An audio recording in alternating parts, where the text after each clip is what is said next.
Live at lunch. You are looking live. Live at lunch. Live at lunch with Ott and Hanny on 104.5 ESPN, Baton Rouge. What the hell's going on out here? Now, here's Jimmy Ott and Charles Hannegriff.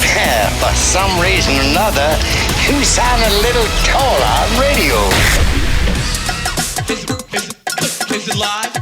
Is it live? Live at lunch, live at Doe's Eat Place here on this Tuesday. Jimmy Ott along with Max Gotro. Charlie Hannegriff has the much-deserved week off. So, yes, he has been quite helpful, you know. And, geez, it's been a semester. Is in summer for me to say the least. I certainly will talk about my dad's services in the week that we had, but my goodness, thank you. I mean, it's been unbelievable, the outpouring of support, consideration, just the love for that man who had a full life. So, Rohan, and I'm going to lean on Rohan for this because, we matched him, and it was Nick Saban's first year at LSU when, one of my dad's kids who wasn't going to play football, but he was a St. Aug kid. His uncle played in the NBA. He was going to play basketball. A lot of them young ones, they wanted to think they're going to be a basketball. Rohan thought he was going to be a basketball star in Miami as well. But Rohan's first start for Saban. Tennessee was number 6 in the country. It's a wild one.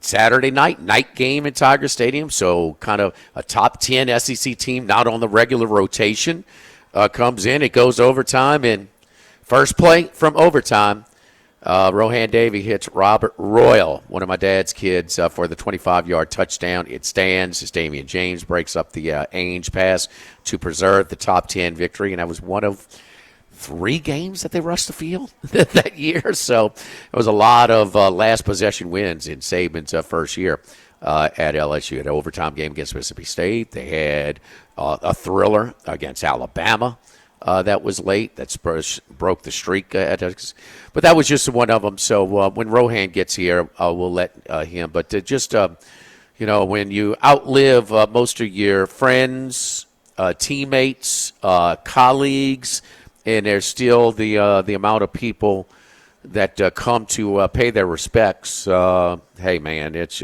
that's all you can live for. So, it really just so many of you reached out to me, came to the services yesterday, and I appreciate it. So, and it was no mistake that Max and Charlie were there, for the services, and also for the reception after at pretty neat Cafe Hope, which is for a nonprofit, a pretty damn neat nonprofit that they have going on at Timberlane Country Club. So that was a great time, and all the stories. I thought I knew all the stories, but I picked up on a lot as well. Max, thanks for coming yesterday and showing your support, sir. No, it was awesome. It was a great service. Loved your words you spoke. I learned a few things while I was there, which is great. I didn't even know Mr. Al was a basketball coach. Read up on that. Oh, I yes. wasn't aware of that. Yes, indeed. But, it was great to see the showing, and it was a really great service. We would go into some of those inner city gyms, and they were tough. Some of the projects like Woodson Junior High and some others, and we'd go in there, and my dad would tell his players, "Don't you dare flinch." I mean, it was the things being shouted from the stands to the officiating to this to the windows being bashed to the bus when we get out of there. I mean, it was. And my dad was the loudest one in there. I mean, it was just something. So he had some stuff. But Rohan will be here in just a little bit. Boy, do I have to put you in no class? You don't want to profit. You don't want to profit when you got a plus price. You give me Emiliano Grillo. Do they call him Grillo a lot? Grillo? Yeah, some people can't say it. It's fair. But it's a name. Does he really pronounce it like that? I would find it hard to believe. I would say Grillo. Where's he from? I say. He's Argentinian. Absolutely, that's Grillo. Grillo. Ain't nobody in Argentina saying Grillo. No. But anyway, this is your to-do, though. So you have hit more times than you win. It's a true hedge. It's not a middle. So you had a plus price too with Campbell. Yeah, Brian Campbell. Because then you had time to say, okay, because it's about a 15-minute break. Pretty much, they got to sign the scorecard, drive them back to the 18th tee. So yeah, but I mean, when Lipsky misses his putt to when they hit their first driver, it's about 15 minutes.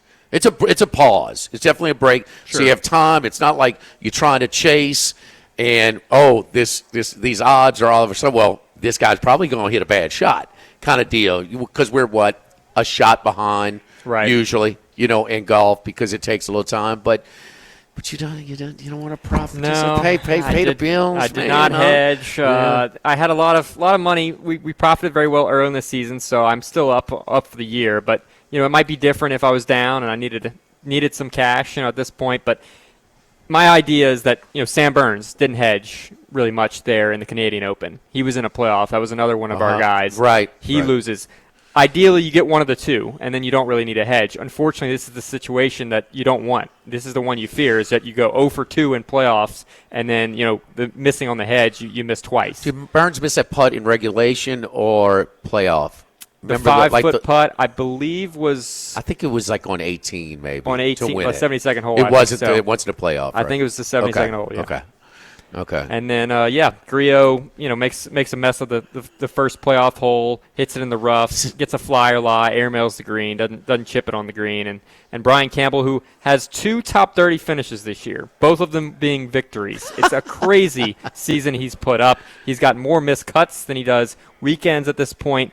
But at least you got to give him credit. When he gets in the mix, he makes the most of it. And he's a closer. He's not a long hitter. He's one of the shortest hitters, the second shortest hitter on the PGA Tour. But certain setups like this one, that driving distance doesn't matter too much, he's able to make the most of. So this layout was not.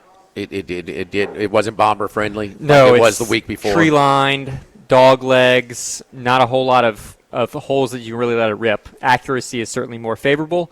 I actually took a 1,001 shot last week on Paul Peterson, who's the shortest hitter on tour.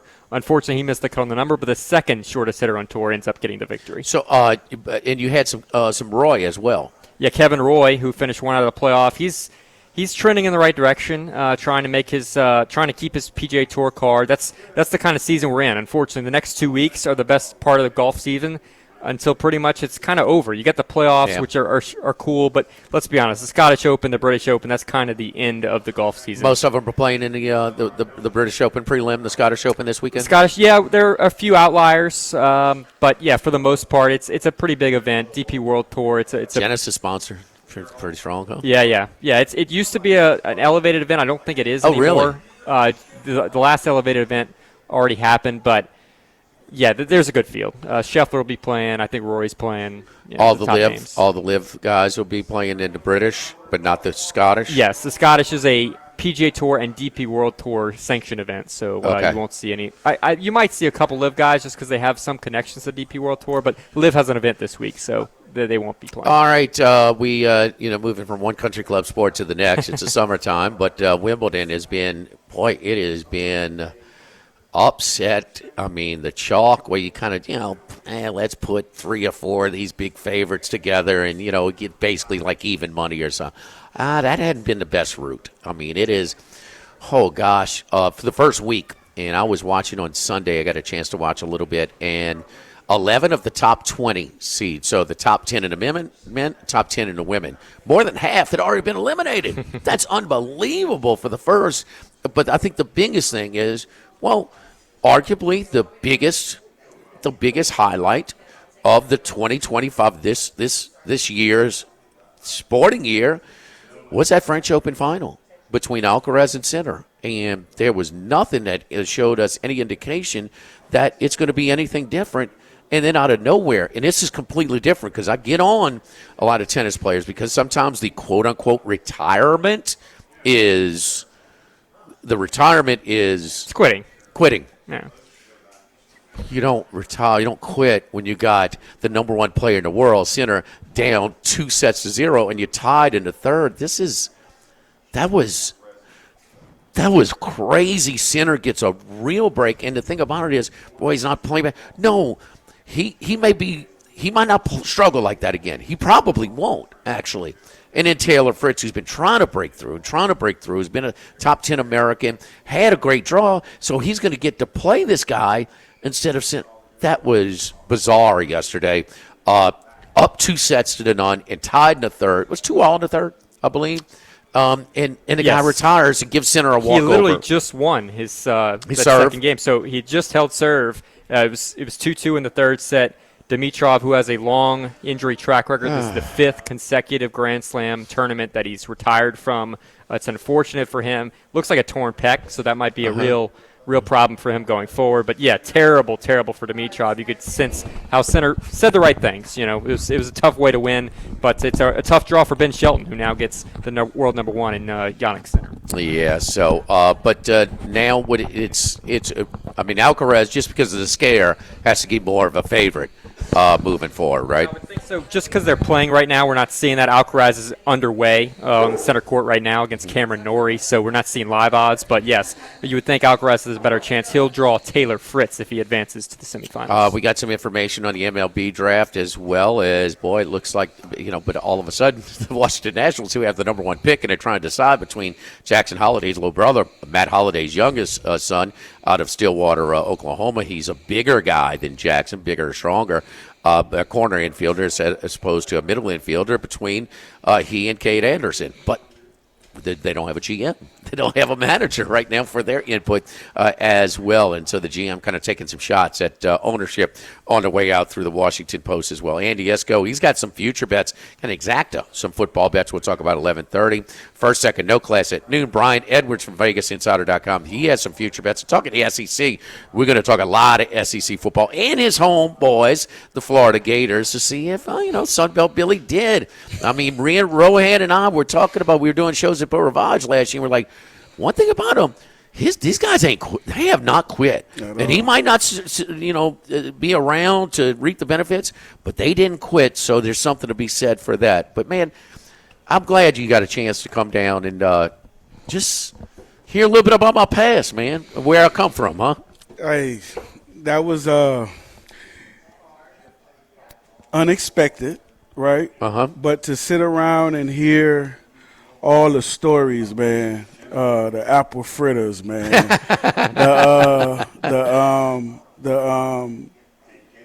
the Snicker bars and Cokes at halftime. You know what I mean? It was, bruh, I see why you are who you are, the family you come from, the guy that you called your hero. Yeah. Man, it was hearing and sitting around, like I said, I didn't play for your dad. And so to sit around and hear Rob tell all the stories, even after we left that place, you know what I mean? And to hear Pat Surtain and Herb and just a plethora of other players that all of them saying the same message. Bro, that's why coaches, there is no monetary value. There's nothing you can put on the impact your dad had on those guys and just coaches in general. Yes, and and the part that I missed as I eulogized him, and he made it very clear. Don't read from no script, boy. You speak from the heart, and the imperfections that's fine. But I did want to share one story that I will now on how he wanted to be the first in his family to attend college. Yeah, and so he wanted that, and so okay, fine. He's going to get a college scholarship for football. Now, this is true. He averaged over 30 points a game in basketball. Okay, so he coached a lot of basketball too, but he gets hurt a week or two before his senior season. The recruiting is done during that season at that era. Yeah. So he's not – his coach, who is a football and basketball coach, Harry Hahn, tells him, he says, I know you think you're good in basketball, but you're 5'9". You're not getting a college scholarship to play basketball. What you have to do is drop out of school for the fall semester, re-enroll in the spring, and you're eligible next football season. He said, So I got to go home and tell my mom I'm dropping out of school for a few months. And yes, so he did it. So in that era, they had in December after the state championships, they had a high school all-star game. Mm-hmm. The high school all-stars versus the Marines, a Toys for Tots Bowl. Mm-hmm. He's got the itch. He wants to play. He plays under a fictional name, Bucky Andre. So as the announcer is saying at City Park, saying at Gormley, goes, tackle by Bucky Andre, tackle by Bucky Andre. And the college coaches who are scouting, they're like, who the hell is Bucky Andre? I don't have him on my sheet. I don't have him. Who's my – that ain't Bucky Andre. That's freaking Al Ott. And so he won the MVP, and they go to interview him after, and he goes, I can't talk. I got to go. I got to go. He didn't want to get caught and get in eligible. And then he came back the next year and got the scholarship offer to LSU. So that is unbelievable. Yeah. Bucky Andre. But he wanted – he had a different path. He had to go to be the first. Yeah. So he saw in a lot of those kids, hey, you got some ability. I got a chance if I push you in the right direction. Yeah. You can be the first in your family to attend college. And you see so many coaches now and players, so a lot of kids. He saw a little bit of that. So I thought it was important to, He also, man, just from listening to those guys, he understood every individual. Yes. You know what I mean? And I always say that's so important for you to know every person on your team. If you're the coach, you got to talk to him. You got to have a conversation with him. You got to talk to him more than just football. And all those guys were telling stories. Not one of them was a football story. That's right. It was not about winning or losing was the game. about the It was field. a life. Yes. Yeah, they talked about camaraderie and coming together at your home and how your dad's home was open to everybody and how the crawfish boys and how they were in the back lot that he converted into a playground for you guys and how they all were there and it was nothing about winning or losing. And might I add, he was 70-4. Yeah. Let's not leave that out. Frank Wilson said, damn, I forgot he was 70-4. Golly, so, man, thank you for being there. I would have missed it, bro. No, and because you are such a warm person. And, we've got to know through athletics, but, you're my boy. So that's right. I appreciate it, man. Thank you so much. We'll move on. We'll take a time out. Live at lunch, live at Dozy Place on Government Street, 104.5 ESPN Baton Rouge.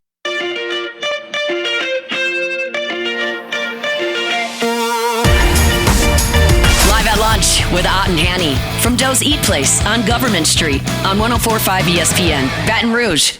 Jimmy Ott, Rohan Davey, Max Gotro with you. We'll talk to Andy Isco in just a little bit. So, Ro, we talked a lot of football with a lot of guys yesterday, but, get a little bit starting to hear some of the what are we supposed to expect this year from LSU? Hey, I mean, we got Nuss. I mean, he should be a little bit more fine-tuned in his second year. Yeah. So we know he's got arm talent. I'm going to tell you the biggest thing that I saw yesterday, Jimmy. I forgot what I was strolling. What's a lot of damn quarterbacks in the SEC that's decent? Yes. It's a lot of decent quarterbacks in the SEC this year, man. And the kids that we were talking about last year were inconsistencies, such as Florida, some of these other places. I mean, now these guys are in their second year coming back in the SEC. I think it's going to be a really good year for SEC quarterback play. South Carolina and some non-traditional or lower expectation programs the kid like Vanderbilt coming back. Diego Vanderbilt. Diego Vanderbilt. I mean, South Carolina. I love Lenora Sellers. Oh, I love Sellers. Help me out. The kid from who had a great bowl game from Arkansas. Taylor Green. Yeah, Green. Lagway, Florida.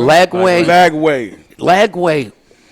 The Tulane, he really struggled throwing the ball. Okay, Tulane was without all their players. It was just a matter of time. But can he take that next step as a thrower? I think so. Because he's got the intangibles, his leadership. Him being on the field made a difference. No doubt. No doubt. You could tell that he's one of the guys, he's the quarterback where the guys rally around. Now, we saw in spurts before he got injured to throw. Now let's see if he's worked on it in the offseason and how he comes out and gets better.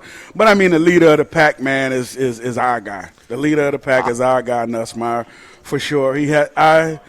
I'm seeing him several times throughout this offseason, and let me say this. The same focus Joe Burrow had, the same focus Jaden Daniel had going into their second year after starting, I think he has that same focus. Now, whether or not it transitions, which I think it should, if the talent that they've brought in stays healthy, I think it should. We got to question, see what they do with the offensive line and how those guys gel together. But, bruh, he has been working his behind. Oh, really? Oh, yeah, coach. Okay. I'm talking about, I don't care if it's a recruiting weekend, and they got recruits all in the indoor, and half of the indoor is just hosting. He's in the back throwing with Hilton, throwing with all those guys. I mean, he's at elite working. He's working his behind off. Seems like Hilton resolved some of his little kind of technical issues, being jump happy with the ball for no reason, things like that. I was talking to his high school coach, David Brewerton, and he said the thing that makes him special, like, man, the first 8-10 yards, he's at full speed. That's right. He's popping out, That's right. so quick. And, man, you see it. I mean, and the additions with the wide receiving core, too, they got weapons. They got weapons. And don't they have speed? Speed. That speed. LSU speed? They got speed. That when it really good. And I love the two tight ends. Of course, the big fella and the kid that we brought in. Trey, he's going to be special. He's going to have a special year, I think. He's actually going to be the one, in my opinion, and the other tight end, the transfer. Bauer Sharp from Oklahoma, yeah. Okay. I love him. What do you like about him? Coach, strong, physical, very confident, and great hands, man. Okay. Great route runner, great hands, has a swag about himself as if he knows he's coming to a group that he can be productive in. And the other thing I like, all the teams I've been on, Coach, whether or not, the one thing that you always saw was how the guys work together, how they got along together. These guys fish together. These guys go out together. Okay. These guys do things together. I'm talking about this group. Now, I don't know about the others. I'm talking about this group right here, the wide receiver, tight end, quarterback. They're gelling, and they're doing all the things right now that you need to do to be successful. So they're doing some of those Joe Burrow offseason putting in the work. Yes, sir. Because there's so much chemistry and timing, and it's big. And he's new. He's new. The other kid that came in, a bunch of those guys are new guys. The kid from Kentucky, what's his name? Berrien Brown. Yeah. I love him too. Fast. What's he did? Explosive. Okay, more speed. Explosive. And the thing I like about him, the first time I met him was over at Elite. And personality. Just a personality. Okay. And wanting to know, like, the history of LSU. You know what I mean? Wanting to know the guys that was there before. He's excited to be part of this program. Yes, he's excited. Well, which is kind of missing in the bottom line. What are you paying me to come play here? That's right. That's right. I know we talk. And I know that part that goes. That's part fine. of it. That's fine. But he's excited to be here. You know what I mean? He's excited to be here. Those running backs. I mean, talking about explosive. Those kids are working, man, and I'm just excited. I ain't gonna lie to you now. I wish Clemson wasn't the opening act. Yeah. Okay. Let me say that. But it's gonna be a great test when these guys get on the field to see right where we are immediately. With LSU struggles in the first game, I know. Can that help you in the offseason? I mean, does that make you, when you play such a quality opponent in a tough spot to play, you're gonna be underdog in the game, but. I mean, that's got to tune you. I mean, like, the one I think about the most is, that was a damn good Oregon team in 2011 that they ripped to shreds. Yeah. And it was part of having, that's the positive when you can win it, but it's also dug a hole for LSU getting to the playoff or by losing these games the last 5 years. Oh, yeah, no doubt. I mean, when you start out with the offer, and to your first point, though, with Clemson being the first ones on the schedule, you would think that, you would know that the coaches and the players have a linear focus. And then knowing that you've dropped the first game of the last few seasons, you know what I'm saying, as far as under the Kelly regime, I'm sure that's something that he wants to change too as well, these coaches. And at the same time, hell, you get off to a fast start and jump on Clemson, then, look, now the expectations are going to go through the roof when it comes to that. You know what I mean? It's the same thing as how well he did in his first year here. They were like, hell, we're going to have a national championship in the next couple of years. You're doing this well. So it's going to be the same thing. I think knowing that they've dropped it the last few years, knowing that it is Clemson, which would be a top 10, probably top 5 ranked team, I think that they're going to be focused on coming out, especially with these young guys and Nuss at the QB. Nuss, and this like I told him, listen, grab him by the face, do whatever you need to do to get him right. This is your thing, baby. Right? You know what I mean? This is your thing. All that nice. You see that in him? Oh yeah, Coach. Part of it, you got to get comfortable before you start. That's right. You just can't do. That's right. Can't be. And you got to get to know them. Right. And they got to also see that you want it, how you work, and so on and so forth. So you can't just go up to a barrier and just grab him right away right now because he wants to see how you get down if you living up to the billing. But once you show that, and he has that now. Go ahead and grab him up. Max Nussmeier, favored to be first pick, or is that Manning? Arch Manning still. Depends where you look. I don't think Arch is coming out. No, I don't they either. Still have we those talked odds. about that. What are they in a hurry for? He's going to be compensated fine. And that's right. I mean, we've seen it a million times. I mean, they usually stay there the whole time. And, man, that – coming out after just 1 year, I don't care how good you think you are. That's right. It's not the best route to prepare you for the next level. It's absolutely so not. There's no 25 rush. starts. I would be very, very surprised if he comes out after 1 year starting. Nussmeier's the third option at the Queen. Drew Aller also ahead of him in the odds to go number 1 overall, which I've seen him in his second year already. But, so. I would say Nuss should not be the third choice. If I'm in college football right now and I'm a quarterback, and I haven't gotten those 20, what the league wants, 25 starts at the position, and they paying me king's ransom. I know. Yeah. I'm saying, listen, Coach, I'm going to plant this right here, right in this chair, baby, for about 2 more years. And I'm going to learn. You know what I mean? I'm going to learn. I'm going to get better. I'm going to be the guy. I'm going to get some more snaps. So now when I jump to the NFL, it's easier. Chad Reynolds, a legacy title for all of you real estate closings, 296-0060, full-service title company servicing all of South Louisiana. Our great team, Ashley Bonham-Donald, Mariana Broussard-Hayes, Adrian Reese-Galata, Michael Platt, Natalie, and Bradford Smith. Buying, building, refinancing, nobody choose but you. Chad Reynolds, a legacy title, 296-0060. Andy Isco from Las Vegas when we come back. He's got a couple of future football picks for us when we come back. It is Live at Lunch, live at Dozy Place on Government Street in Mid-City on 104.5 ESPN Baton Rouge.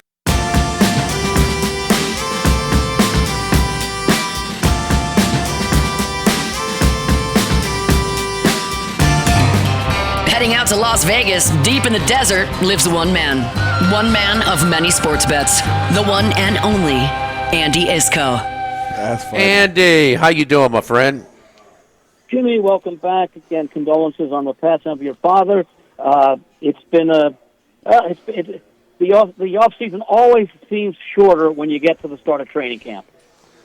And we've got a lot of things, a lot of moving parts as usual. This is a worst to first and first to worst league. It's a year-to-year league. The biggest thing is, the lack of, the respect for the teams with consistency and quality at the quarterback position and vice versa. So, it's also kind of, who's that team that's going to make that jump this year? Who's going to be that Washington? Who's going to be the Detroit of a couple of years ago? Who's going to, So, and then, the teams that are going to decline as well. So, tell us what you got brewing, man. I know you got a couple of Super Bowl exactas that you're looking at. Yeah, I haven't played them all yet. I did play a couple. I did make, as I mentioned to you, I think in the text, I also made a couple of plays in week 1, again, based upon how I expect these teams to start the season. The first, and I think I may have mentioned this before, I played the Bears pick'em over the Minnesota Vikings on what's surprisingly just a single Monday night game this year after starting the season with double headers in recent years. You have to look at J.J. McCarthy as a rookie quarterback. And he's going to make his NFL regular season debut on the road, which is always difficult, going up against a team now coached by Ben Johnson, who knows the Vikings from and the Vikings defense as well from his days as coach, as coordinator at Detroit, and preparing to attack the Minnesota defense with Jared Goff, etc. So, I think there are a lot of edges for the Bears, including a lot of the talent that they've acquired to surround Caleb Williams. The one thing, of course, that the Bears have to do is work on, I'm not going to say protecting him, although that is part of it, but having him avoid, what do you have, something like 68 sacks last year, which was horrible. Yeah. That's his competitive spirit, though. He got away with those things in college, but it's a lot different at the NFL level, and they have to teach him a little bit more about sometimes it's wisest to just throw the ball away and not concede 15 yards. Concede the down, not the distance. It's a perfect day for Rohan Davey, former NFL quarterback, LSU and NFL quarterback, with us today. But first of all, Williams, because he sort of compounded those losses by not getting rid of the ball and then running back in, instead of a 6-yard loss, he's getting like 13, 15-yard losses. But he had such poor protection. They've addressed that in the offseason. Can he he's going to be better. Just how much better, Ro? Well, I hope significantly better, especially going to this year. But what he has to overcome this year, and it goes back to both your points, is him having a happy feet because he wasn't being protected last year. So he has to make sure, and you sure this up in training camp, by him knowing exactly that, hey, this is not the same thing as last year. I am going to be protected, and you know what? His other problem is he has to find his check downs quicker.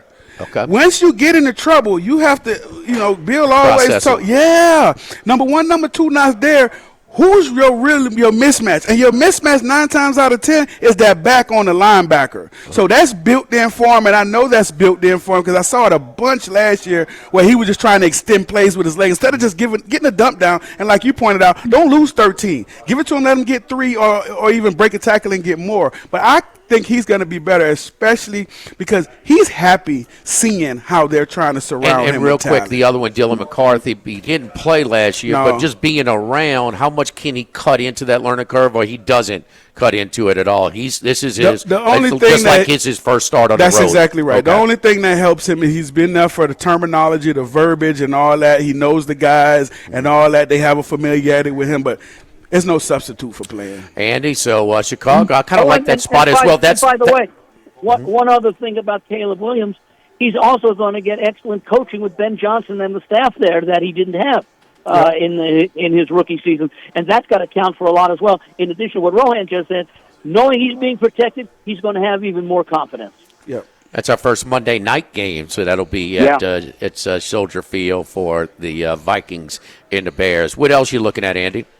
Yeah, the other one is the game San Francisco at Seattle. I played the 49ers minus the 1 point. It's at 1.5, so you can buy it down to 1 if you want. Or I guess you could play San Francisco money line. It's not all that expensive. This is, I think, what you would call a mission season for the 49ers, who had to be greatly disappointed and upset with last year. And, of course, a lot of it really had to do with injuries, especially the lingering McCaffrey injury that began the season and during the season. This is still a very talented team. They've shown the confidence they have in Brock Purdy with a nice contract extension. There's familiarity with some of the receivers.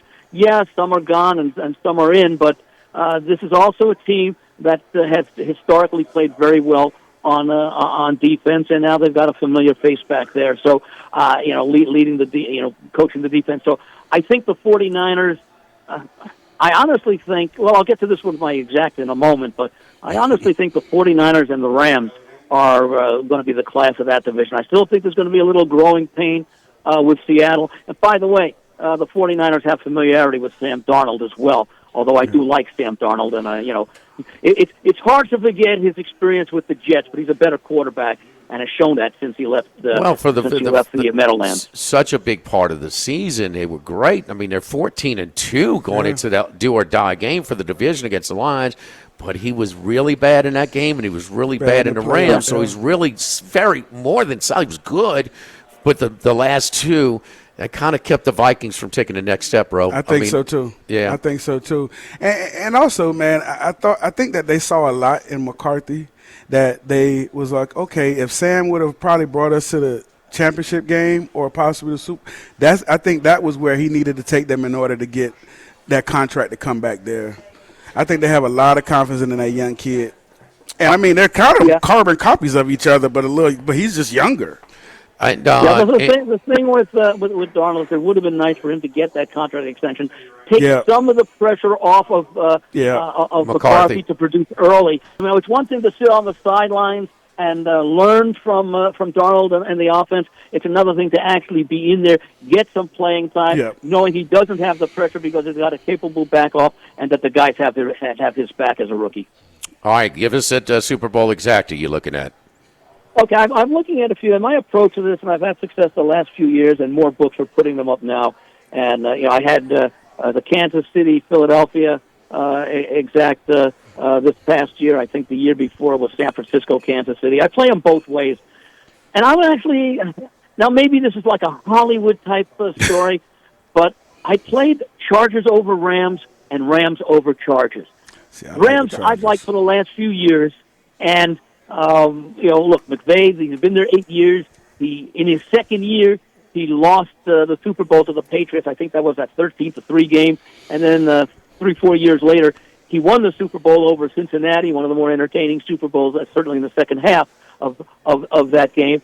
And so he's quickly established himself as one of the top coaches in the NFL, certainly in the NFC, where you could argue that he's as good as anybody coaching in that conference right now.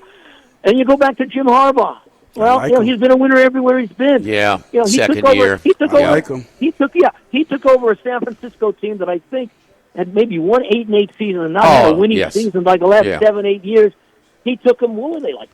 13-3 his first year, and he got him to the Super Bowl. That was a blackout Super Bowl down in New Orleans against his brother, and he got the team Ravens. Before that, Andy, to the NFC Championship game they hosted against the Giants when they lost. That's the one they lost, I think, 17-10 or something like that. Yeah, so he's shown that he can do it. So, it sounds like it's a Hollywood story, but the odds, I've seen odds as high as 300-1 both ways on that one. Los Angeles, all Los Angeles, anybody knows you're all Hollywood, Andy. So, I mean, Hollywood Andy, huh, Max?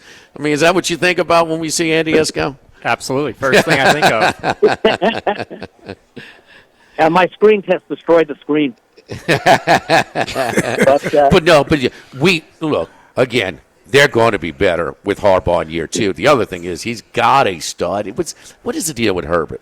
It just kind of feels you're wanting a little bit more out of Harbaugh's probably the guy to get it out of him. How much did it have to do with the lack of coaching he got under Brandon Staley? Yeah, man, listen. I agree with you.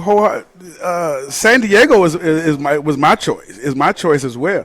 I think the Chargers are going to be fantastic. I think Harbaugh's a fantastic coach. I think his old school mentality that he brings, as far as that toughness inside the trenches, I think that only helps Herbert. Oh, I don't think. I think that he's a tremendous play action quarterback. He's a tremendous downfield thrower and intermediate thrower of the football, and I think all of that is going to be – I think he's going to have a close to MVP season, man, this year for him. And I have high expectations for the Chargers. That playoff game last year was really disappointing. It was. I mean, it was. It's kind of damning. They don't have much playoff success. 3 interceptions, I believe the Texans. Yeah. It was rough. It was. Yeah. It was. That was. And I hate to say this because I hate when other people say it, like you need to go through something like that and so on and so forth. But with him, because he's such a thrower and believes so much in his arms talent, he needs to go through something like that. Now, I wish it wouldn't have been in the playoffs. And the Rams were the only ones that were competitive last year with the Eagles. There's no doubt they were right there. And that was in the snow. Yeah. In that game. Yeah, but it's Stafford is maintained a level that I didn't think he was. I thought he got the Super Bowl. He kind of like phoned it in after that. Man, he's been really good, man. With basically the whole thing turning over from Whitworth, his protection to the weapons. I mean, everything. He is just stay healthy. And the defense around him. Yeah. Yeah. When you lose a guy like Donald. Exactly. So, Yeah, so. With quarterbacks, though, Jay, and I say this, like, as long as physically the arm is still there and you can still move a little bit, the mind only gets sharper as you're in it and over the years, such as Tom. So I put him right in that mold with Tom just getting better and better. Follow Hollywood Andy at Vegas Andy. Vegas Andy 711 on Twitter. Andy, great stuff, man. Thank you for the kind words as well. I appreciate it. Well, and welcome back, Jimmy, and hello to the entire group and all the folks out there. And let's get set for a great season. By the way, I'm sure you already know the Phil Steele book is out, and I think the Mark Lawrence book is coming out this week. The Lawrence book, of course, is great for betting information as far as trends, situations, scheduling, etc. And one of the things that people don't realize, and see in the front of the book, he's got a great detailed section on how coaches do in various situations, off a bye, with extra rest, things like that, as an underdog. And that's some very good information because I think people don't rate as highly as they should. Well, I've always maintained the quality of the overall organization, but especially the impact of coaches who are making so many decisions and know how to prepare, and you see that's why there's such a difference and why we see the same coaches in the playoffs with different teams year after year after year. Got to run, Andy. Thank you, buddy. We appreciate it. Thanks, we will guys. talk to you next week. Don't forget our friends at K&M Automotive, 4x4 services, AC repair, alignment, brakes, AC, and the engine light comes on, general services, tires, you name it. We could tow it in as well. Undercar services, transmission, you name it. It's the only place I take my vehicle at K&M Automotive. 8445 Segan Lane, Segan and Perkins, right across Segan from Ambrosia Bakery. They're open 7:30 a.m. to 4 p.m. Monday through Friday. The only place I take my vehicle because you're going to get an honest deal from my friend Jason Payne. K&M Automotive, Segan near Perkins. Live at lunch, live at Doe's, 104.5 ESPN Baton Rouge.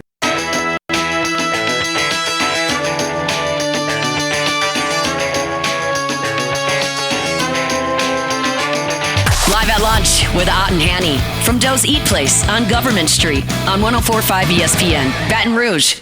Jimmy, Charlie with the week off. Rohan Davey and Max Gotro. Charlie at the beach, baby. He hit the With beach. the grandkids. He loves it. No, tell him the deal with Charlie and the beach. He just doesn't like the sand. That's the only thing. He likes the beach, not the sand. Look at Rohan's face. What? Yeah, you heard him right. He loves the beach, but he just doesn't like the sand. I mean, I'm just, Charlie. Hey, but look, Charlie ain't gonna be able to feel the sand, so I know he ain't even worried about the sand. That's my guy. Oh, That's my man. guy. Yes. Charlie chilling, man. He got a nice little cocktail. He just hanging out. He chilling. Yes, indeed. So it's with his annual beach He trip. don't like the sand. Yeah. My man. So don't forget, we've got first, second, no. Max is throwing some stuff in there together. We'll kind of do some stuff as well, but we're kind of keeping a little bit eye on Wimbledon as well. And Alcaraz won the first set. He is playing TCU. My brother-in-law watches all the TCU crats out in Fort Worth, but Nori, and one of those. If you pay any attention to college tennis, you will know the international influence. And any college tennis coach, one thing they want to know, what is my international recruiting budget? That's right. And so we saw it on the women's side for LSU this year. Man, they jumped up into the top 10. That's right. Well, there are three best players, two for Canada, one for Belgium, and boom, away to go. So, but Nori is a British player who was a TCU guy. You'll see the TCU gear. But Max Alcaraz showing no signs of, really, he looks like he's on track. I mean, dropped a set here or there, but he looks to be in tough form. Tough first round matchup for him. Went 5 sets. But other than that, he's cruising. Now it's Cameron Norrie, the hometown British guy, has no chance. Let's be honest. Today. Yeah, he's wiping him up pretty good. Hour number 1 is in the books as we continue here from Doe's Eat Place on Government Street, live at Doe's, live at lunch, 104.5 ESPN. Live at lunch, first class. I want a seat in first class where I was booked and ticketed over a month ago. Second class. No man should be subjected to the indignity of being labeled or treated like a second-class citizen. And no class. Life had become like school on Sunday. No class. I'll tell you what then. Why don't you call me sometime when you have no class? First class, second class, and no class. Brought to you by Supreme Rice. Buy local with Louisiana-based Supreme Rice since 1936. And we had, they were putting some jambalaya on the food for the reception yesterday. I said, it's Monday. Red beans and rice. They was Come off on. the chain, too. The mayo, but that cornbread was good, too, with a little catfish or chicken. So, Yes, That was a good indeed. spread, Supreme rice. It's a staple at the outhouse each and every Monday. That Parball rice. Get that restaurant quality rice, that Parball rice. It's available wherever you find your Supreme Rice products. Max, what you got for us? First, second, no. I think I got a second. Kind of built off of some of our content from earlier on the show today as we continue here from Doe's Eat Place. Live at lunch, live at Doe's. You got anything in first class, Max? Okay, I'll start off first class. We mentioned Mr. Al last week in first class, but certainly after yesterday. Why not? Once again, Mr. Al. It was a really good service and touching, and loved your words. So he's in first class again this week. But another one, while I was away this weekend, it was really sad news for me. I'm a Liverpool FC fan. And, the guy died. How did he die? die? Diego Jota was in a car accident. Okay. Coming back with his brother, coming back to England from Spain. He had just gotten married 2 weeks ago. And 3 kids. Just an awful, awful situation. And it's crushed. Liverpool won the Premier League last year. Right, so they're like the Super Bowl champions of the Prem League, and which was... What did they start the season? Probably fifth, sixth choice. They were third choice. Oh, they were third. Distant third. Not expected to win. He was one of the big goal scorers for them this season. Earlier this year, one of his teammates, Luis Diaz, had his father kidnapped back home in Colombia. Jeez. He honored him with his jersey while he was away. So he was by all means a great teammate. And there have been a lot of soccer tributes over the last couple of days for Diogo Jota. Where did the accident happen? I believe it was in Spain. Yeah, it was in Spain. He's a Spaniard? He is from Portugal. Okay, So right around there. Yeah. But just terrible, just getting married. and he was driving back or flying? Driving back. And car accident, with his brother. Starter on the team. Yeah, starting, forward. So one of their goal scorers. But there you go. Yeah, it's terrible. You're just married, too. That's awful. Talking about second that I'll look at, man, I got Rohan. I got a sneaky little sense of an enthusiastic tone when he talks about this year's LSU Tigers. Now, we have gotten on Kelly. He is, he's taken over a program that only 2 in the history of college football. Can you take over a program where the 3 previous coaches have won national championships at LSU? With Saban, Miles, and Osron, and at the U. Yeah. When they did it 4 in a row. It doesn't happen.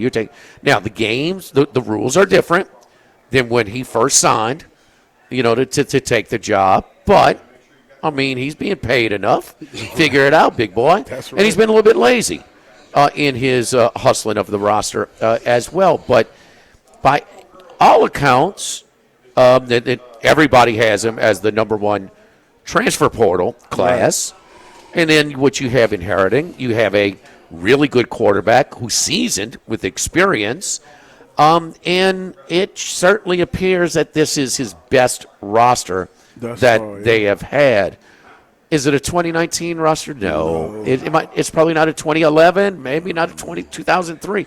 But who has those in college football right now? So anyway, but good with a chance to be great. You got to, you've been there, and so that's why we leaned on you. But got a little bit of an enthusiastic tone from you for this LSU football season. I think that's a fair assessment. I'm very excited because I've seen how those guys put in the work. Especially excited about the quarterback and seeing him put in the work because I firmly believe that if he goes, we go. And I know that's the mantra with a lot of teams, the quarterback produces, but it really is with us based on him coming in off of a good season last year, now coming into this one. And honestly, I mean, I don't want to see our backup quarterback unless it's in garbage time this year. That's so right. I think that he's doing everything to stay healthy, everything to build camaraderie, and I'm excited to see how he distributes that football around to these talented guys. How much of this class would have just been this roster would have been the same, or how much was a little bit of a spark lit under this team, this program, when you lost out on Underwood, who had been such a long-time commitment? Would it have been the same regardless, or did you have a little found money, so to speak, that we got this now that was going to him, let's distribute it, others, because the number 1 I think the hype still would have been there with the quarterback if Underwood was here. I just don't think around him, he would have been surrounded by what Nuss is surrounded by right now, because you would have put so much money into the kid. So absolutely, it's exciting for the guys that's come into the program, but also the guys that were here already with the program, and they got a piece of that chip too. So everybody got their little money up a little bit, and now it's time to go play, and I think they're excited about that. No class, Max? Well, I just have one more second class. Go ahead. The American men in the Wimbledon. Fritz and Shelton, they're close. They're knocking on the door. That's a good one. That's a good one. And because now we don't give them much of a chance if they hit a center, but we just watch center. I mean, we watched him. He should have got beat yesterday. Ben Shelton, 22 years old, gets the Yonex Center here in the semifinals. So it's going to be a tough matchup. This is his surface. Dog, okay, without a doubt, his serve is his biggest weapon, and this is where a big serve can carry you deep into this tournament. It's not like the old grass, but it's still the most server friendly of the surfaces. But he's got a ways to go on the other parts of his game. He just doesn't get a whole lot of break points, and he's just got that part of his game has to develop. But he's a big, athletic, big serve guy. You know, we talk about the Americans. A lot of times our better athletes are playing different sports. He's got an athletic. He's an athlete. Yeah, his dad played tennis as well. Current top 10 player in the world. He was his coach at Florida. Correct. Yeah. And, just an exciting player. Energetic, gets the crowd going. That's exciting. He had a great joke.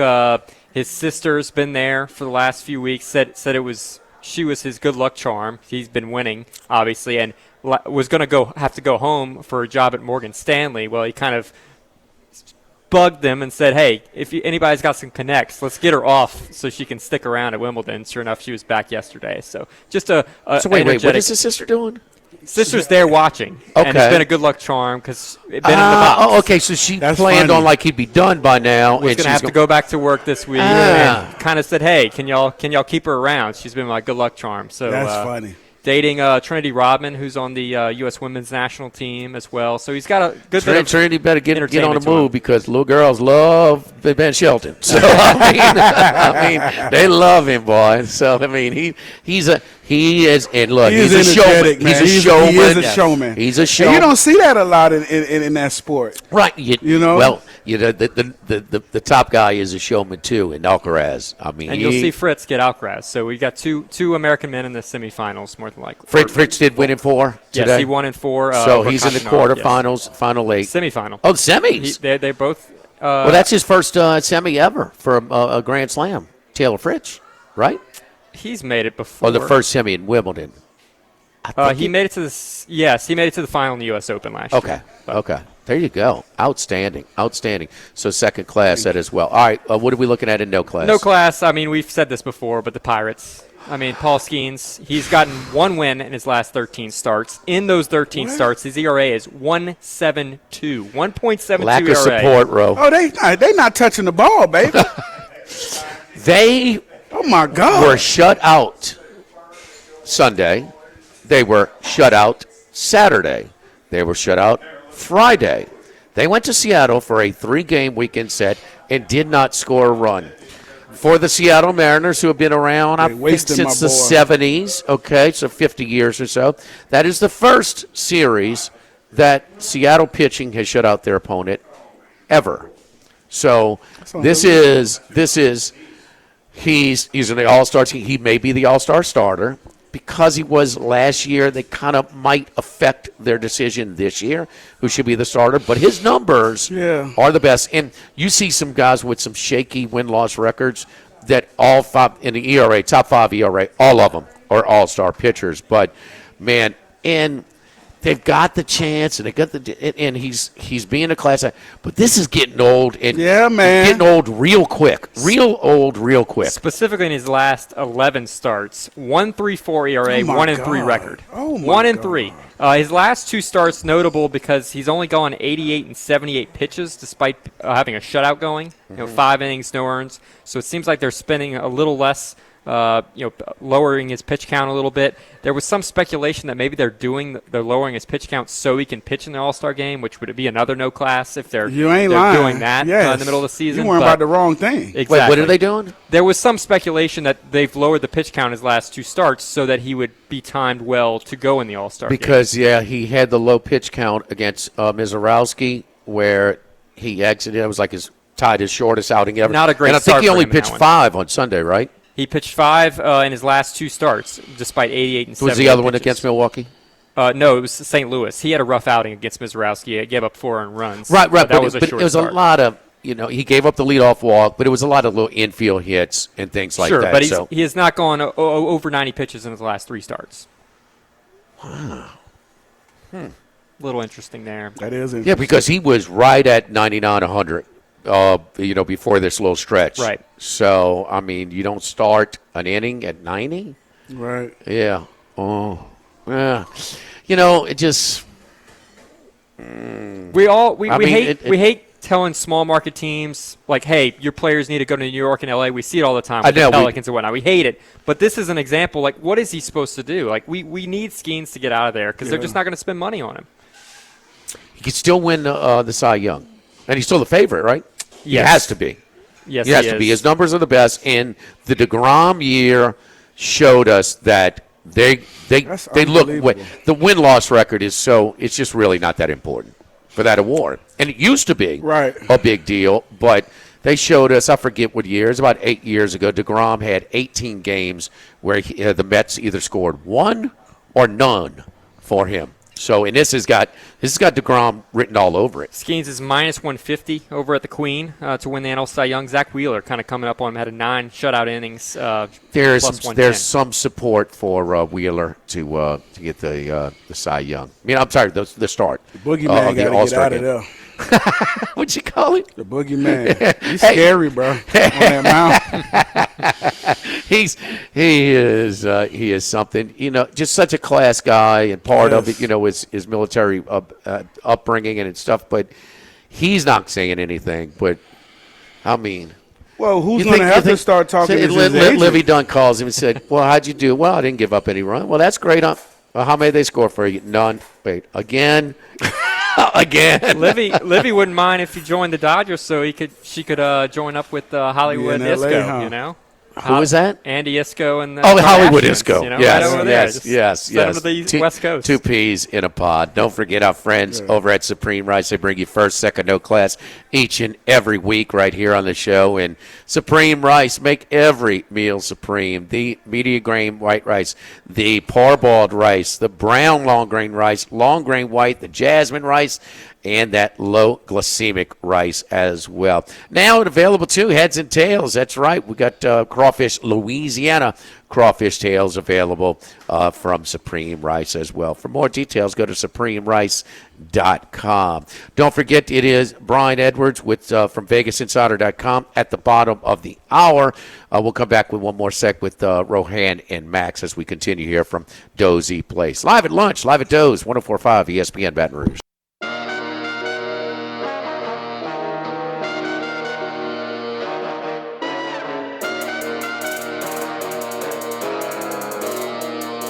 Live at lunch with Ott and Hanny from Doe's Eat Place on Government Street on 104.5 ESPN, Baton Rouge. Rohan, I was talking to Patrick Surtain Sr. yesterday, and, he's a secondary coach at Florida State right now, and, they're getting ready. He says Alabama's wide receivers are pretty damn good. Of course, the Williams kid, we bust onto the scene in a big way last year, but he likes having them with that first-time starting quarterback, that first game playing at home, against and it's some of these opening week games like this, non-conference games could be on neutral site. No, this on campus. That's exactly right. Doak Campbell. So, as a handicapping approach, I've always gone against some of the best quarterbacks making their first road start in a hostile environment. And he thinks they're pretty good this year, Florida State. We know how they head up and down. But the first game against Bama, they're going to be, yeah, it's going to be full. It's going to be tough. What? I mean, obvious, I guess, just being all a racket, that first time on the road. What was your first road start in a hostile environment? Florida. Was it Florida? Yeah, in the environment that you're talking about. Yeah, that's what I'm talking about. Yeah, Florida, man. Yeah. It's one thing to hear, right? To hear about the environment and hear about the players and hear about the noise factor and all that. And then, when you're at your place, they blaring it through the speakers and so on and so forth. But, bro, until you get to that site and and you get to hear all that craziness and the fans and all the chatter and all the name calling and all that. And then, in the swamp, everything was so tight. Well, they have the student section directly behind, directly behind the visiting bench, so they get a little rough, to say the least. You get everything on you: beer, water, everything. You know what I mean? So for me, that was it. And I've been in Doak. Do you know what though Saban's press conference where you bring these little terms up every now and then as far as catastrophe syndrome with the fan base. Oh, it's going wrong. Everything's supposed to, no, you got to fight through adversity. But you know what term he came up with in that Florida game, 2000? What was it? I was there. The brook trout look. Oh, yeah. He said, I said, what? And he goes, well, you ever catch that brook trout and you look at it and you got that wide eyes. Yeah. That's what it is. Because you're not used to it. You're not used to it. I know for me personally, and then for me, it was going back there, being from Florida, and then going there, of always hearing about it, and now seeing it for the first. I know I had that brook trout look first quarter for sure, because, Coach, you cannot. There's no way you could imitate that at home and here in Baton Rouge. Right. So it's not until you get there, and then you're shocked. You're shocked by it until you got to get over and play ball now. How is Nussmeier more seasoned? I think he's going to be fine. I think he's going to be fine going into Clemson. I think so. Yeah. I think he's going to be fine going into Clemson. I think the team's going to be fine going into Clemson.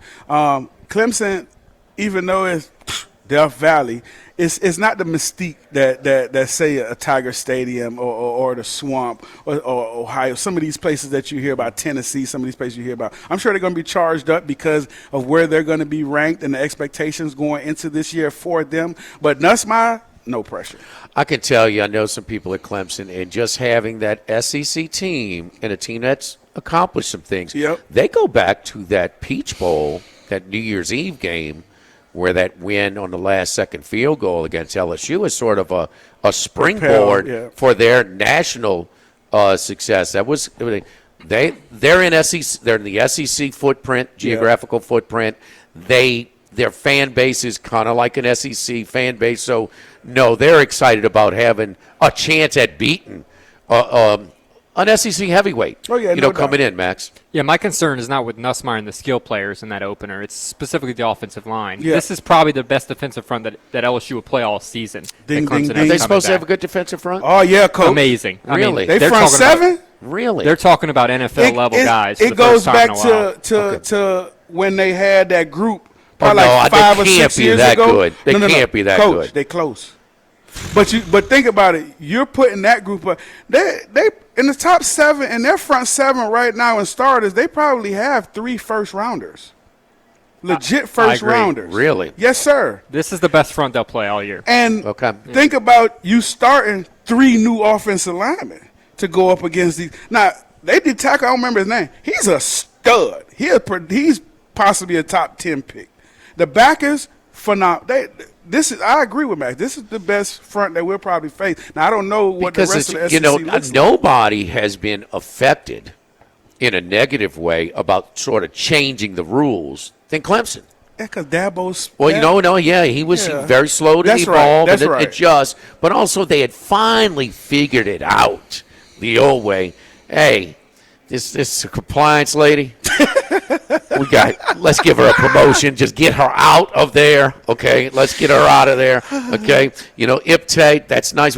We got to borrow money, and it was Radakovich, the former co-assist AD at LSU, who went over there and kind of got them. So they had to do it internally. They did it with their fundraising arm. Their IPTE is their Tiger Athletic Foundation. So, and man, they started, and he started bringing them in, Jack. I mean, what are all in the last 20, 25 years, whatever, all the SEC teams that won national championships, that front seven can play. Yeah. That front seven was the best. Well, they hit it. They did it when as an ACC team, but they had that SEC roster. Right. Yes. Okay, that even Jimbo's like team at Florida State.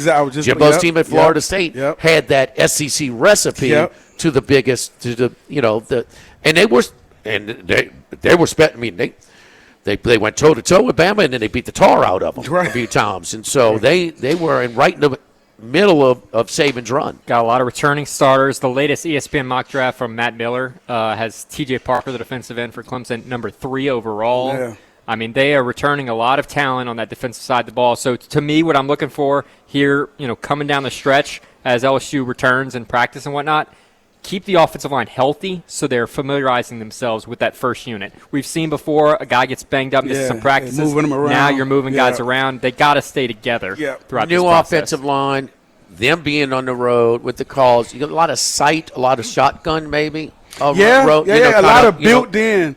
Especially to ease that. That's exactly right. You got it. Offensively for LSU, they have to put the onus on the guys that are seasoned and put the onus on the backs, the quarterback, and the wide receivers until these guys up front gets like you just talked about some kind of continuity up front. So whether it's like you point out, Jimmy, side adjust, they come bring it off quick, point out, make the scheme real simple for them for blocking wise, and put it on us. Hey, these two guys come side adjust. Same thing to this side. But don't put it on them to make all the calls up front right now. Let them get going a little bit, get out of the Clemson game, reevaluate, and now see where we go and how they did with that. But for now, put the onus on us and those seasoned wide receivers. I agree. You got quick passes. You got speed, and you got running backs who can maybe catch the ball as well. Yes. Speaking of Klubnik, and sometimes we can overemphasize what we saw last. We call it in handicapping recency bias all the time. But Klubnik was very good in the playoff game against Texas. But there's been some inconsistencies. He was highly recruited coming out of the state of Texas and had just some growing pains, which is very normal. He does give you a little dual threat. He can run it, and that's where he was really making his impact plays. I mean, I think he had like the 45-yard TD run to win it in the fourth quarter with just minutes to go up at Pitt. So Klubnik taking the next step. What do you see in him? What do you like, what you don't like? I like the mobility. I like the mobility factor when it comes to him.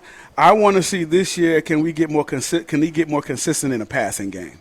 Can we get more consistent in the pass game? And also, can we go through our progression and go from 1 to 2 instead of 1 to eyes all over the place and taking off? You guys got to run. We appreciate it.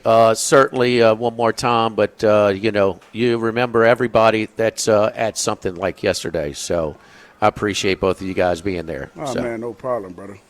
Max, love, you too. Brother. For sure. Gotta be that. Of course. Love, but they brother. said, be nice to Max. Like my mom would tell my dads in front of players. We like when Miss Ott would come around. She would calm your dad down. And then she leaves. yeah. Thank you, fellas. Don't forget our friends at Relief Windows and reliefwindows.com for windows, doors, siding, and shutters. So again, and speaking of those windows, does your homeowners association require wood windows like mine? Well, you got to get the ones that are going to be functional, they're going to look good, and they last as well with these extreme South Louisiana weather conditions. And the reason is they're made with RLS wood. Gelled windows come with a 20-year general warranty and a lifetime limited warranty against rot, termites, providing you years of beautiful beauty and minimal maintenance. Again, when you're going through a house, you're building a home, or you're doing some things, a little bit of a balance, or kind of a little bit of a tug of war between the builder who wants things to last and the architect who wants things to look good, and you get the best of both worlds with Relief Windows. I speak firsthand. Got 2 sets of windows that from Relief Windows as well. Give them a call, 288-8138, Relief Windows and reliefwindows.com. Live at lunch, live at Doe's, 104.5, ESPN Baton Rouge.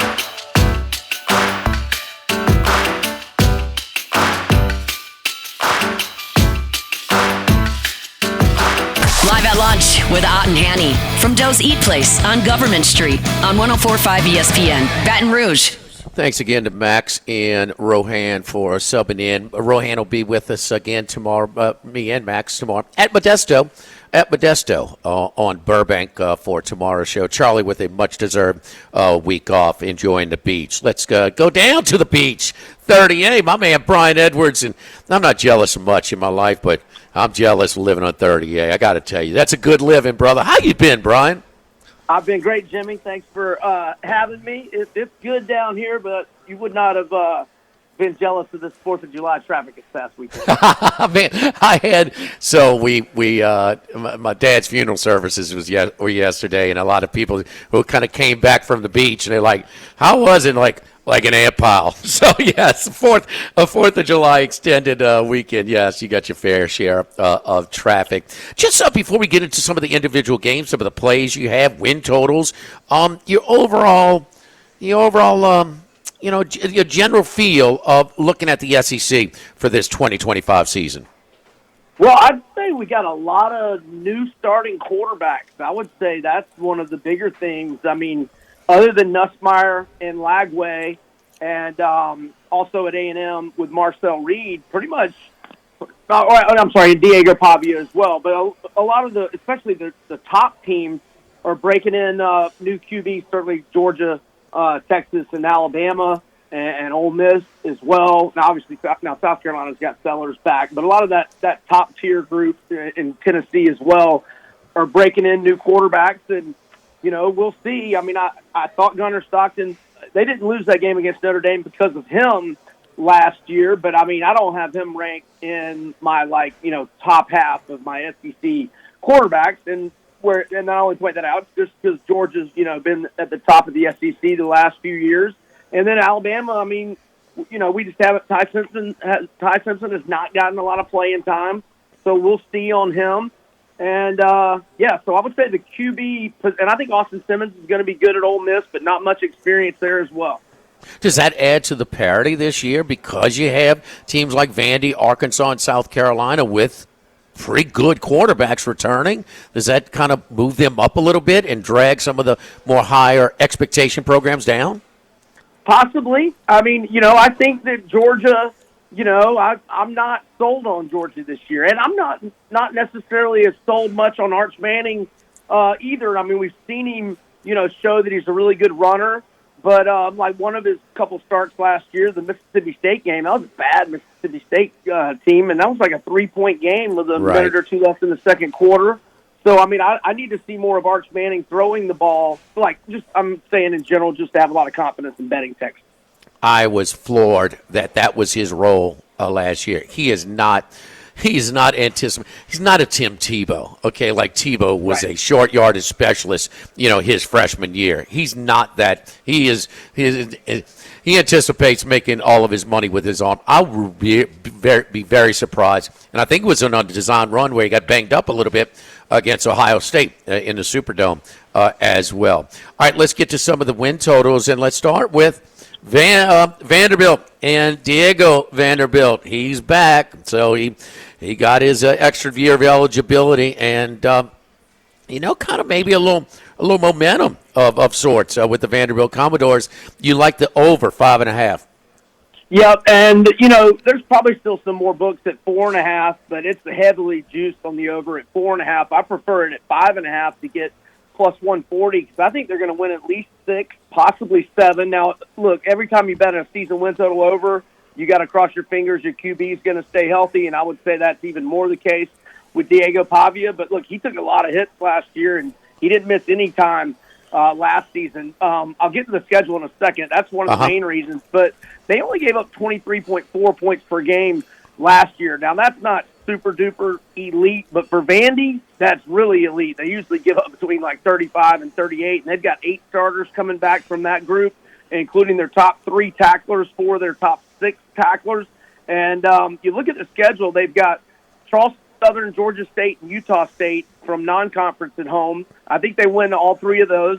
They've got they've got Kentucky at home when Vandy is coming off a bye, so I think that's a 4th W there. I think they've got a great chance to win at Virginia Tech in week 2. And then they have Auburn and Missouri at home. And you look at the Hugh Freeze, Diego Pavia rivalry, if you will. Pavia is 3-0 both straight up and against the spread, and the combined score has been 97-31. He was a 26-point underdog at New Mexico State going to Jordan-Hare 2 years ago, and they won 31-10. He won at Liberty as a 24.5-point underdog, and last year won as a 7.5-point underdog at Auburn. So I think they get either one of those two out of Auburn and Missouri. And, at South Carolina is not a guaranteed loss. I think they're going to get at least 6, maybe 7. All right, let's look at and listen. That's a legitimate concern about the health of Pavia, because the one thing that makes him really good, he is fearless when he cuts that corner, man, on the keeper. Yep. I mean, he's not a huge guy, but he just runs. He runs hard, man. I mean, he hits it. He's very aggressive with that football in his hand, but he has stayed healthy. He has stayed healthy, so we will see. Let's go to the Kentucky Wildcats. And one of the games that you're looking at, and you talked about it, getting Kentucky for Vanderbilt and getting them at home, but getting them after a bye week as well, deep into the season. You're not so high on Kentucky, period. You like their under, which is a low number at 4.5. Yeah, but they won only 4 last year, and I don't think they're anywhere near as good as they were last year. They're going with Zach Calzada at QB. I mean, look, maybe they hit on a bunch of these transfers. They did get 6 4-star transfers, but they better hit on all of them because they lost a lot of studs from a really good defense, but they were pitiful offensively last year. They're not going to be as good on the O-line as they have been in recent years, and this thing just seems to be going a little south on Stoops, and the schedule doesn't do them any favors. I mean, I think they beat Eastern Michigan at home. I don't think that the Toledo game at home in Week 1 is a guaranteed W. In fact, I bet Toledo plus 11.5. They're probably the best team in the MAC, and they gave out a pimp slap in Starkville last year, 41-17 to Mississippi State. And you just look at Kentucky's schedule. I mean, I don't think they beat Texas at home. I don't think they beat Tennessee at home. I don't think they beat Florida at home. And I don't think they're going to win at Louisville. I think they're probably a 3-9 or a 4-8 team, so I'll go under on the Cats. Well, I can tell you one thing. Their home games were the only ones they have a chance to be favored in, and they're not going to be favored in against Ole Miss, Texas, Tennessee, or Florida. So that tells you they're underdogs in all 8. Conference games. So that's the thing. And, they'll start off with Toledo and Eastern Michigan, and they should win those games. There's a chance they won't. But then they go to Louisville. They're going to be an underdog in that game as well. So what is shelf life of Stoops over in Lexington? It's kind of he is. He's got a great contract over there, but it's kind of leveled off for him a little bit. Look, he's. Oh, sorry, I didn't mean to cut you off, Jimmy. Yeah, he's done a fantastic job in general, but it seems to be heading south. I'm not sure on all the details of the contract. I think what would probably be best for them is if he just went and grabbed another job, like in an ACC or a Big 12 school after this year. Maybe that'll end up being the case. We'll see. We're talking to Brian Edwards of VegasInsider.com, on Twitter at VegasBEdwards, at VegasBEdwards. Well, your team, they showed signs, and it was funny. We had Rohan Davey here earlier, and Rohan, we talked about this. We were doing shows on Sunday for the Beau Rivage last football season. We said, Billy Napier's probably not going to survive, but damn it, these guys have not quit on him.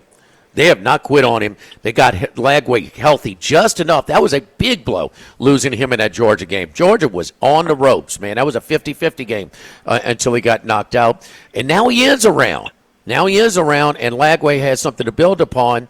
But then again, he has to improve as a passer because that Tulane game was certainly ugly. But he has all the leadership intangibles and kind of that it factor. And he was a big impact, whether he was in and out of the lineup last year for the Gators.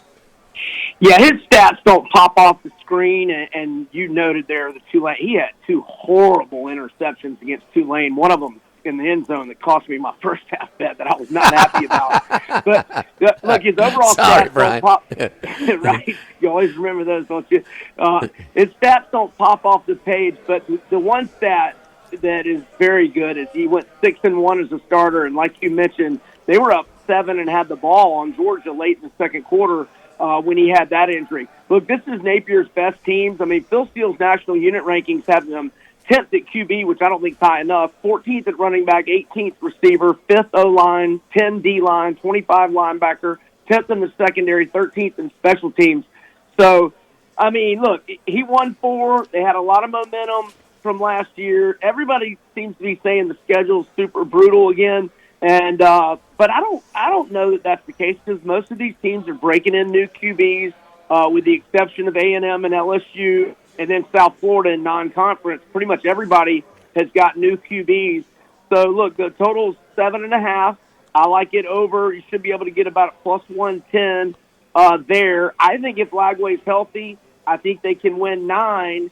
And if one of those, if they get the Georgia or Texas game, and Georgia and Texas are top 10 teams like I assume they'll be, maybe even top 5, I think with 9 wins, depending on how everything shakes out everywhere else, they might be able to sneak into the CFP, which you might be able to get around plus 400.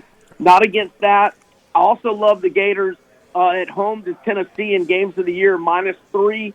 The Gators are 17-3 straight up, 15-5 against the spread, the last 20 against the Vols. The Vols have not won at Florida since 2003, and I don't know why that number is only 3. That would make you think the odds makers think Tennessee's got a better roster, which I don't agree with, especially with the QB situation there. And I'm not against Florida as long as you can get 7 against Texas in games of the year as well. I like that. What's your thoughts on the placement in the schedule of that Tennessee game? It's the second to last week of the season, where it's always been sort of that September rivalry, one of the bigger rivalries early in the season. But in November 22nd, the 11th playing date on the schedule for Florida. Well, it just kind of scares me. I have 2001 nightmares because of 9/11. Yes. The Gators game got pushed back to be on like December 1st or so against Tennessee, and the Gators lost that one. So, yeah, you're right. It's normally mid-late September, and that's what I'm accustomed to, and that normally helps Florida because of the brutal heat in September. So I'd rather it not be in November. But I still like the Gators now. I remember watching it on campus, getting ready to go into the Auburn-LSU game that was moved back as well. And, of course, and that was at the Swamp that Tennessee went down there and won. And, well, Rohan Davey knows that one well as well because the whole team had all the orange roses as they pulled up into the bus for the Georgia Dome. Speaking of the Georgia Dome or the Mercedes-Benz Dome, what's your thoughts about Georgia Tech for the first time in my memory getting off of campus and going to a neutral site? Yeah, playing where the Falcons play, and that probably advantaged Georgia to get a lot more of their fans in there. Nevertheless, I like Georgia Tech plus 13.5 in that game, and I like Georgia Tech in general this year. I think Haynes King was terrific. He struggled with turnovers when he was at A&M, but last year 14-2 TDI&T ratio and 11 rushing touchdowns, 587 rushing yards. They're plus 13.5 to Georgia in that game. I like Georgia Tech there. They've been incredible as an underdog under Brent Key, 15-6 against the spread with 11 outright wins. Yeah. And as a double-digit dog, only 9-6 against the spread, but 6 outright wins as a double-digit dog. Should have won in Athens last year. So I'm all about Georgia Tech plus 13.5 in that regular season finale. Yeah, Black Friday, great one, man. A classic last year downtown. In Athens, where Georgia Tech almost pulled off the upset. Man, look, Brian, we can go on, and we got some more. And so we'll get you on another time, but we're out of time for today. Again, at Vegas B. Edwards, VegasInsider.com. I mean, he's all right, man. I shared a cabana at Stadium Swim with this guy before. He's a good guy for a Gator. Good guy for a Gator. Brian, thank you, man. Great stuff as always. Thanks for having me, Jimmy. Rest in peace to your pops, and talk to you soon. Thank you so much. I appreciate that. Don't forget our friends at Workbox. Movable storage needs, commercial, residential, shipping containers of all different sizes, 8x8, 8x10, 8x20, 8x40 feet. Most come with one standard size, not Workbox. Man, you whatever you want to do, you convert them into a custom lunchroom, with custom work sites for welders, plumbers, etc. Safety storage. You got to go near the plant. You need all of that safety to reach all your safety guidelines. Customized, you can do part office, part storage, whatever it is, climate control, shelving, lighting, you name it. And Workbox is bigger and better than ever, reaching all the way down to the Gulf Coast, New Orleans, all the way through Baton Rouge to Lake Charles. So our second office at Workbox, and our great staff as well. Of course, the constant Martine Sr., his son Martine Jr., his daughter Hannah, Brandy, and my buddy Chris Brooks. Workbox and WorkboxLLC.com, 343-4886. We'll come back and wrap things up on this Tuesday edition, live at lunch, live at Doe's Eat Place on Government Street in the heart of Mid-City on 104.5 ESPN Baton Rouge.